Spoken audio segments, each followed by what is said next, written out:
Rotherham? Yeah.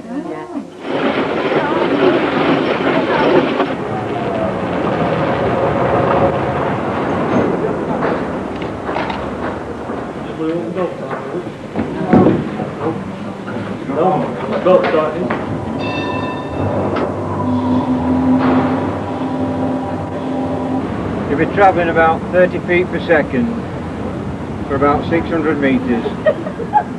The women folk of Dinnington descend 2,000 feet to say goodbye to the local colliery. It's the last week in August. The colliery is due to close 2 weeks from now. This is one of many such visits, bidding farewell to an industry that's been a way of life for the whole of this century. Now everyone is asking, what of Dinnington's future without the pit?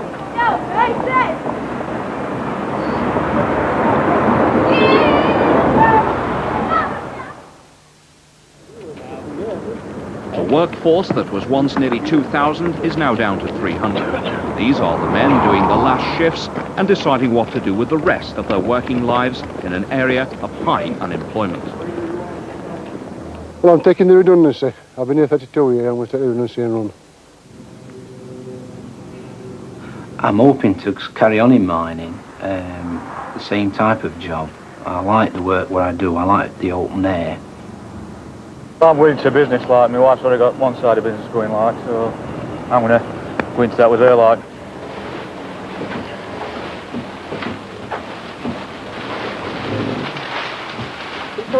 Frank Spencer, a ripper at the Dinnington coalface for 12 years, joins his wife's business, selling and making bridal gowns and wedding accessories. Just let me, like, don't look at me. I'm looking. Frank's job will be to develop a catering side to the business. Until then, he's general handyman about the place. When it was actually announced that the pit was closing, because they have been told it wasn't closing, obviously by management, and it has done, it was like a big black shadow came over your life. And I don't think it hits you till a few days later that your life is going to be changed.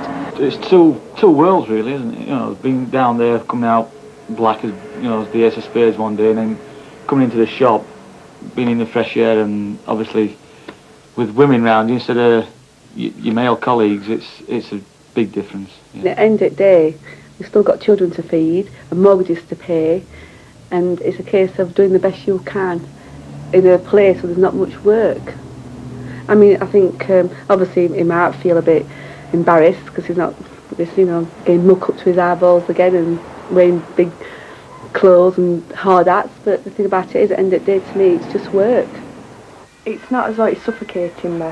You can cope with, I can breathe with it. It would just, you know, what it is, it's just cost filtrations. If it's not necessary, then there's no point paying for something that's not. It's his hard work, but in a different way. I mean, I don't personally, because you get your hands dirty means you're a hard worker. Just be comfortable, that's the key. The name of the game is comfort. Yeah. There's plenty of room.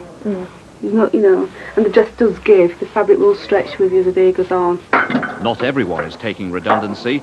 Surface supervisor John Teasdale is hoping to transfer to another pit, completing the exodus that's changing the face of Dinnington.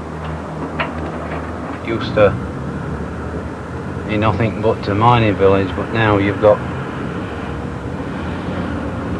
two different communities. You've got a mining community, and we're slowly becoming a suburb of Sheffield, and we use more for the commuters.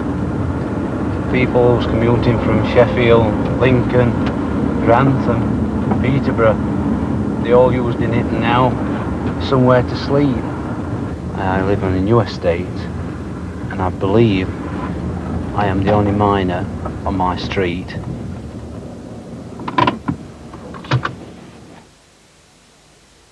Dinnington lies roughly halfway between Rotherham and Worksop, in the deep south of the Yorkshire coalfield.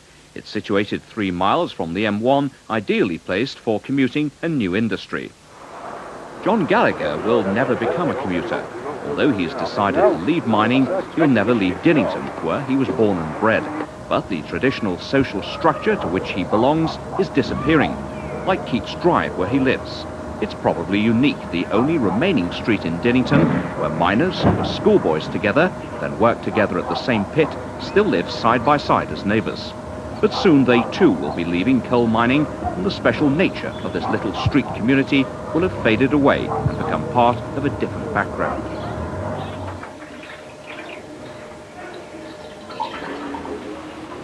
I've had happy days down in his colliery. But just a later like with a lot of my friends have left and it's been different like. The atmosphere's not the same as it were years ago. Come on, Neil. That's a good boy. You're cracking, aren't you? John Gallagher's family have been connected with Dinnington Colliery for 5 generations. His great-grandfather was among the first miners to work here back in the early 1900s, when Dinnington was just a rural backwater.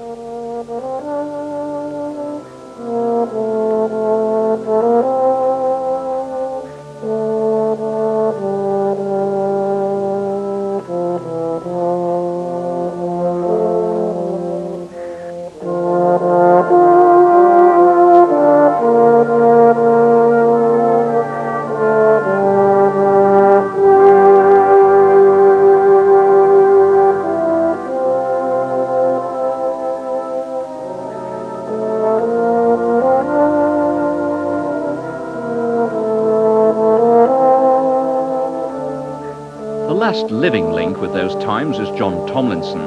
He started work at the pit as a boy of 13 in 1912. Today, aged 92, he's not at all pleased at the decision to close the pit. I think it's a shame, that's my opinion. It is. It's a pity. Because it looks well, that pit yard now. It wasn't like that when I was there. It's a picture now, that pit yard. It is. It's a shame, I reckon. A little longer ago, look changes everything. If you're sat next to anybody that you might love, snuggle up, move up closer. Feel a bit romantic.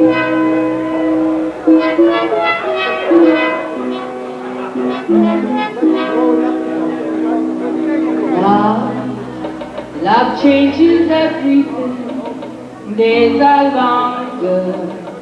Down at the Colliery Club, they fear that the good times and the close-knit prosperity that coal has given them will end when the colliery closes and the miners leave for other pits and take their spending power with them.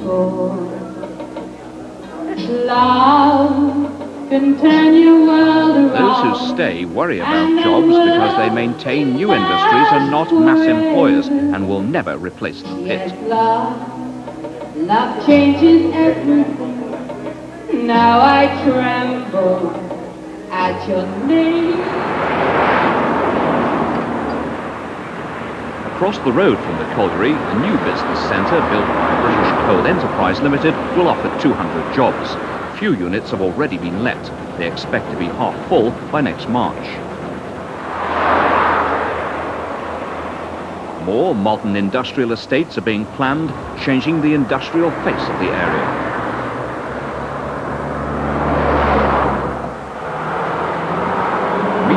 Traders are bringing in new tastes and new fashions. Dinnington is becoming more middle class and more suburban.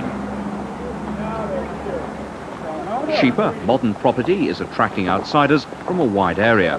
All the signs point to Dinnington becoming just another commuter town. We hope that it will not become a commuter's township, but we're very much afraid that it will, because there's the probability that there will be another 500 houses built, and usually one finds that when people work away, they play away, and in some instances shop away. It's quite easy as you're coming home from work to shop in the nearest town, and we are wanting the money to be spent in Dinnington. And people can only have the spending power of the wage packet. With so many wage packets going, and I know that people may come back at me and say, well, the miners have taken redundancy. That is so, but I think people should remember that the miners have to live on this money for the rest of their life, or until they reach old age pension age.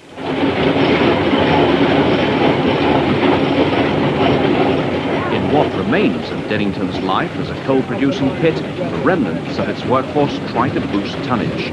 Better production figures will be reflected in their last pay packets. This will benefit their final payments from British Coal. Today, wives and girlfriends see for themselves the sweat and toil that's gone into producing the pay packets for the best part of 100 years.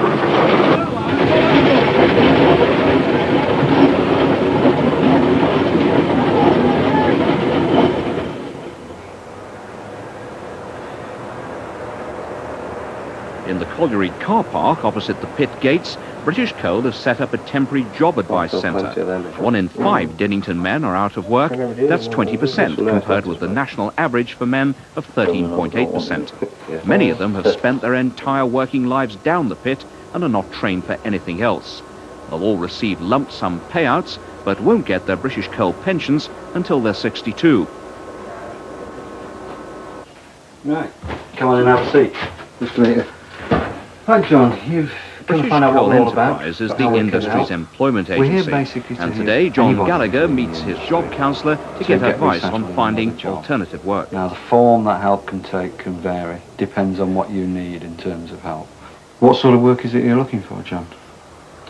Well, outdoor work, like, and on the buildings, anything like that that's going like. Yeah, construction. Yes, contracts, yes. Well, I'll have to retrain, I think. Or some labouring job, that's all I can do. He's never Well, had in to terms compete of- for a job since leaving school. When he went down the pit, he thought he had a job for life. As far as saying... I think to a certain extent they are insecure and nervous of the outside world. What job opportunities there are, what sort of training opportunities there are in the outside world. Because I think for many of the people we see, they've only had one job. They came into the mining industry straight from school. That's all the job history they've got is the mining industry. Well, I feel a bit worried, like, going into the industry because I've been in mining all my life. My father, grandfather, everybody goes in all mining, so it's going to be a big thing, like. We see his house is paid for, and we've got his family off his hands, so we've only got ourselves to bother about. So I think what I earn and interest off his redundancy, if he doesn't get another job, we'll manage. I looked at that the board of the day, and there's only labouring jobs, security, and it's I think £2.25 an hour. That's all there was there for me, like. For jobs at Barnsley, Leeds, but I've no car. I can't drive, so a bit out of the way really. There is a problem with self-confidence and self-esteem. They've worked in an environment which they know, but they have little experience of anything else. And when they come out of the industry, there is a feeling that all they're fit for, in many cases, is menial work. Now that isn't true, but it's a case of convincing them that it isn't true. Now the other side of the process are the employers. Now in the past there has been quite a bit of prejudice against miners by employers, and particularly for southern industrialists there's a reluctance to come to coalfield areas, and we've commissioned research which proves really that coalfield labour markets, coalfield workforces are suitable for all employers. So there is work to be done to try and convince employers that they need to come to coalfield areas and that they can get good workforces here. Have you got many bouquets going out over the next few weeks? Quite a few. Not got many blue left, have you? Found that yellow ribbon you were looking for the other day as well. Frank's wife started her business 3 years ago, never thinking that one day he would be part of it. What we're going to do about these bouquets, what's going to go out next month as regarding to your pinks? He expects his redundancy money to come to between £23,000 and £25,000. Chatsworth like. We've sat down, we've thought about it, and we're just not going to sit back and let it go by the wayside. We're going to think about 15,000 at least going into our interest accounts to help pay his mortgage, so that we've no worries there, like. And the other, pumping it either into business. There's no way we're going to just spend it on holidays or on just things generally around the house for pleasure, like. We've really got to sit down and think about it, as we have done in the past, and there's no way we're going to just let it go by and do nothing with it, like. The beauty about us that we have been in business now for nearly 3 years. We've had our ups and downs, and we've learnt a lot, and it can work. If my husband can cope having to take direction from a woman. I think that he's used to it at home, so why not in his work life as well? Even though John Teasdale hopes to stay in the industry, he's still worried about his future because he doesn't know what pit he's going to. Neither does he know what sort of job he'll be offered. They've been in their newly built house a couple of years. The children are settled at school, They don't want to move from Dinnington unless they have to. Well, it affects us all, really. I mean, it affects the children. Affects me, my work. I'd have to leave. And mainly, we're all ready to go where John has to go. We were thinking about going into business ourselves, but the financial part of that, it counted that out. So we decided, well, we'll stay with mining. I don't think he'd be happy away from the mining industry because it is apprenticeship and everything in it, and he'd feel lost. I would like him to stay in it, actually, because I think that's where his work is. But if the worst comes to the worst, we're prepared to go somewhere else. It's very unsettling because nobody knows what the future is. I go to the colliery every day and people are speculating. I'm going to be doing this, I'm going to be doing that. And nobody can turn around and give me a factual answer and say tomorrow or next week you are going to X colliery.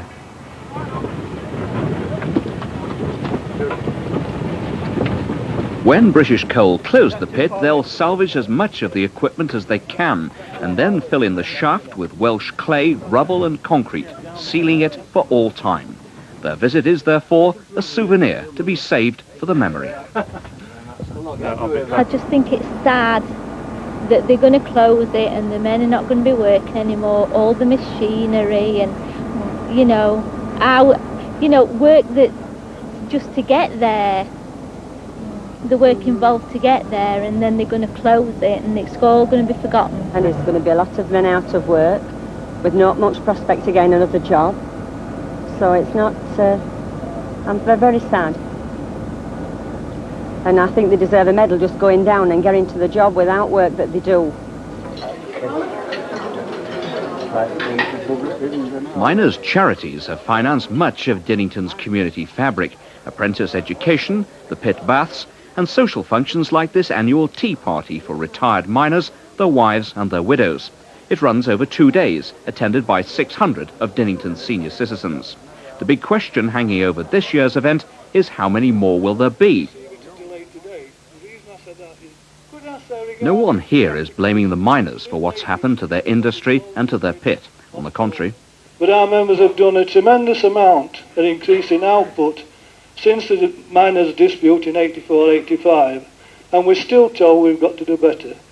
And what concerns me is the lack of morale in industry. And I'll be honest with you, our lads' morale at pit has got that low generally, because the philosophy is if you don't produce coal, we'll shut your pits. Our lads are now getting to this state where they're saying, well, it's not worthwhile, because every time we turn round, it's like a donkey following a carrot. And that carrot is getting farther away. The union branch has always given them a local welfare service. Now the branch is being wound up and other arrangements have to be made. It all adds to the current uncertainties. On the other coal fields as well. Whether it's the last treat or not, I would like to take the opportunity on behalf of the Yorkshire area officials and staff at Barnsley and the national officials to wish you good health, all the best for the future, and whether we've got a branch or not next year, and if you do have a treat, I'll be honoured if you would invite me. Thanks very much for inviting me tonight. It's been a pleasure to come.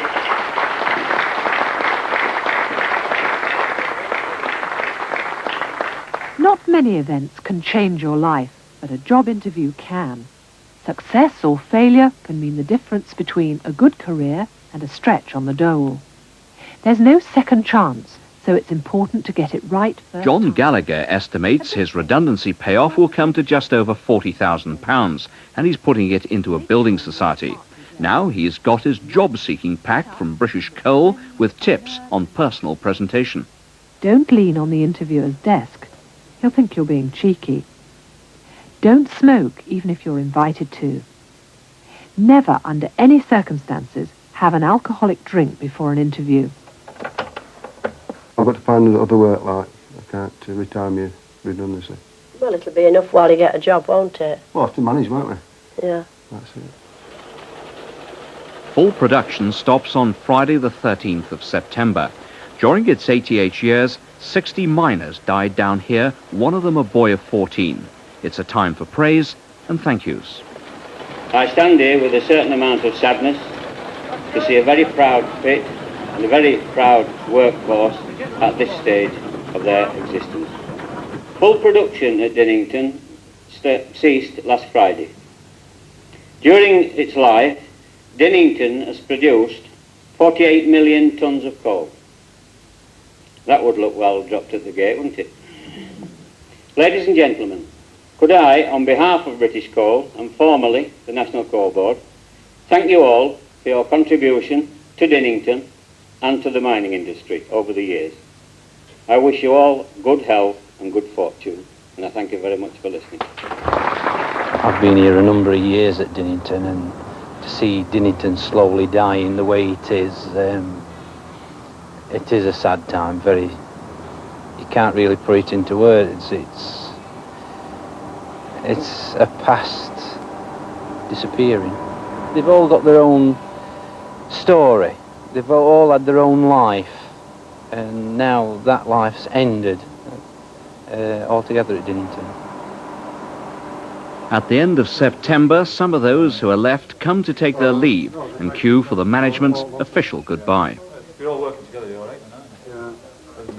It's a scene repeated now day after day as they prepare to step into their new life. Come in.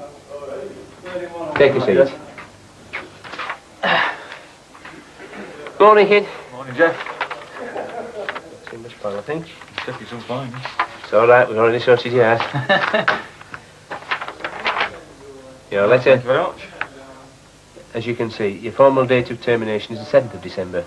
Yeah. As far as you're concerned. Right. So you can't go and sign on with the ministry until after that date. Right. We're paying your wages in lieu of notice until that date, so we don't want to see you anymore. See you again. Aye. Right.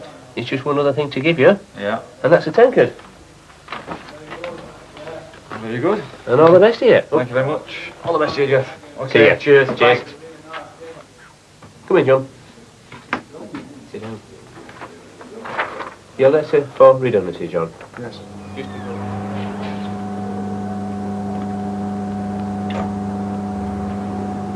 Dear Sir, further to your recent interview with regard to redundancy due to closure of Dinnington Colliery, on behalf of British Coal, I hereby give you 13 weeks' notice commencing on 9th of September 1991 to terminate your employment at Dinnington Colliery on the 7th of the 12th, 91.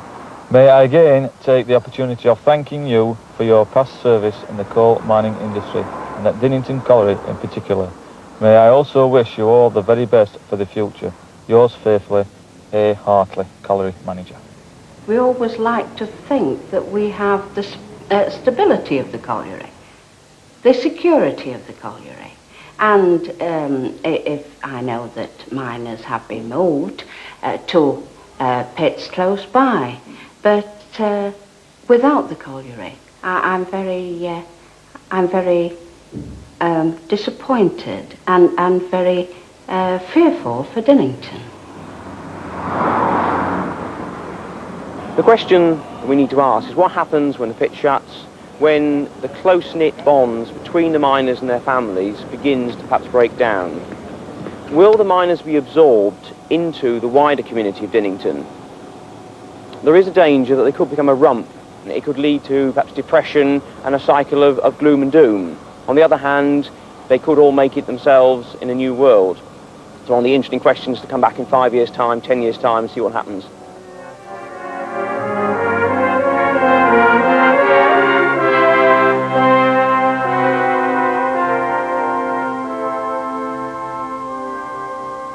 It's worried, same as what I am, for what the future holds for us, where we're going to be, say, this time next year. We just don't know at the moment. But I know whatever he does, he'll make a success of it. Well, I hope he will, anyway. Over the last few years, he's been fed up, you know. He says it's not the same down there. So, might be a good thing getting out. And his son works there. And they'll just have to adapt to another life. I think at the end of the day he'll realise if it works, it's going to be worth it. And if it doesn't, at least he's tried. I mean, that's the end of the day. It's you trying to get on, not just taking what comes to you.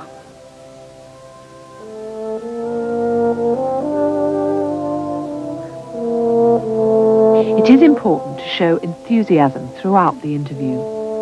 Tell him, for example, that you want to work for a company that has a future, looks after its workforce, and can offer security and a chance to move up.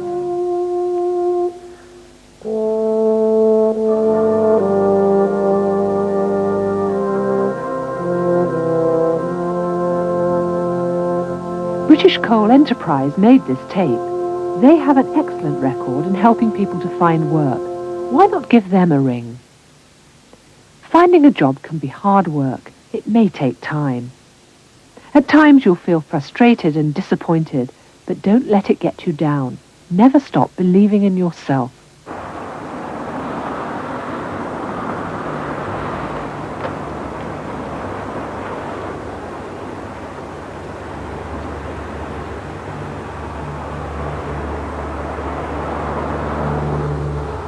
I've just been over here for a business meeting and happened to notice these premises empty, and have just driven in to try and find out what the background to them is. Are they available?